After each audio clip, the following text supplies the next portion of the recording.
صباح الورد. القواعد دي ليها طريقه في التركيب. لما كنت حضرتك بتاسس حمام، تمام، ويا ريتني اسس حمام واشطبه ورش شرحات بلم بلاويه كالعاده.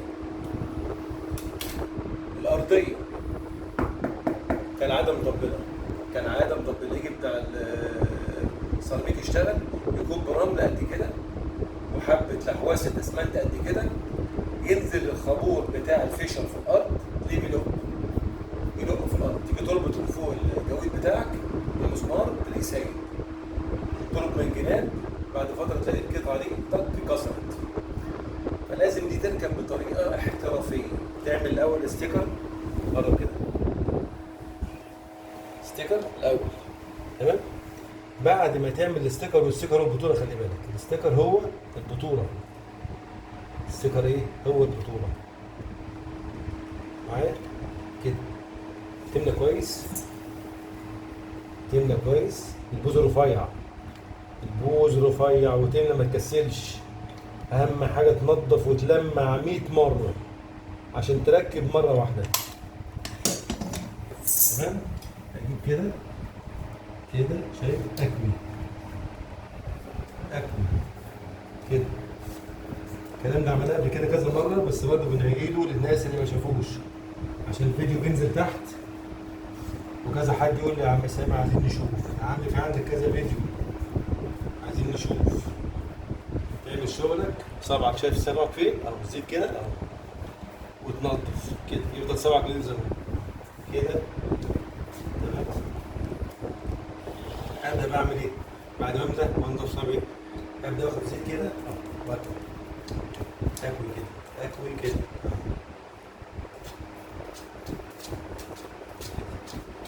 طبعا ده سيليكون بيج. هعملها كامل عشان بس الفيديو ما يطولش معاك.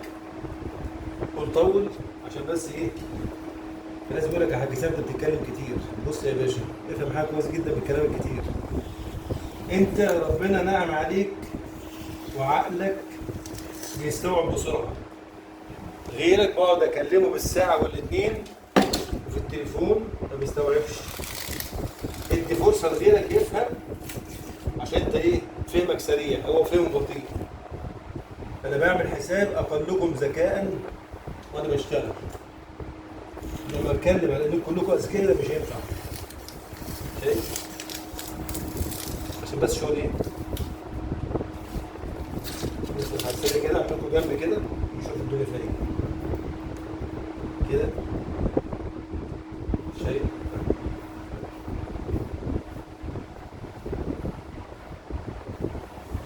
مش عامل ازاي؟ قرب كده شويه. بص الفينش كده، الفينش بتاعك الاسمنت الابيض هيلق وتشال. السيليكون العادي شلناه بايظ مش نافع.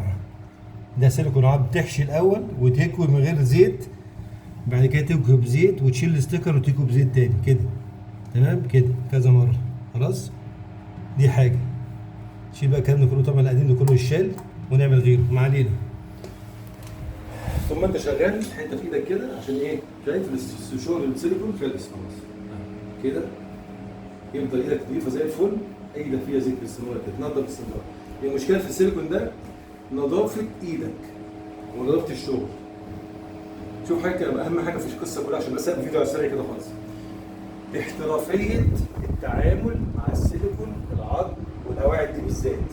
تاسيس للقواعد دي في الارضيه، انك تصب اسمنت، بعد كده تاخد اسمنت ورمل صافي ناشف، بعد كده ركب عليه. تيجي بعد كده حاجه تعمل فيه في الارض فيشر في الارض، يبقى ماسك على الارض صلبه. يعني بتاع السيراميك هتسيبه تمشي، هيردم رمل ويحط لك ايه، لحواسه ايس كريم تحت البلاط. شكرا. تيجي تلاقي البلاط كله بعد كده مطبق. هتيجي تخرج بالشنيور وتحط الفيشر بتاعك، هتلاقي الفيشر بيلق، ويقول لك ايه انك عملت حاجه، وتلزقها بالسيليكون في النهايه. عشان تعمل الشغل من الاول صح زي ما قلنا. والستيكر اهم حاجه قبل ايه، السيليكون معاهم. برضه بجد مش عايز اطول عليكم. كل مشكله هتقابلني زي كده مهمه جدا في التاسيس. لو انت اللي بتركب القواعد الدفء، انا اللي بفكها واصلحها بعدين. لو انت اللي بتركب القواعد دي، انا اللي بفكها واصلحها بعدين. يعني بمشي وراكم الم بالبلاوي وراكم، هو قدر مكتوب عليا هعمل ايه؟ اقول يا رب لا انا مش شغال مش عارف ايه اشتغل ايه؟ لا طبعا ما يصحش. مش عايز اتكلم معاكم كتير. كل حاجه في الحياه يا جماعه ليها خطوات في شغلها، وعمال اتعلم زي الفل، وعناية ليكم، واي سؤال من عندي قبل ما انتي، ونقطة ابيض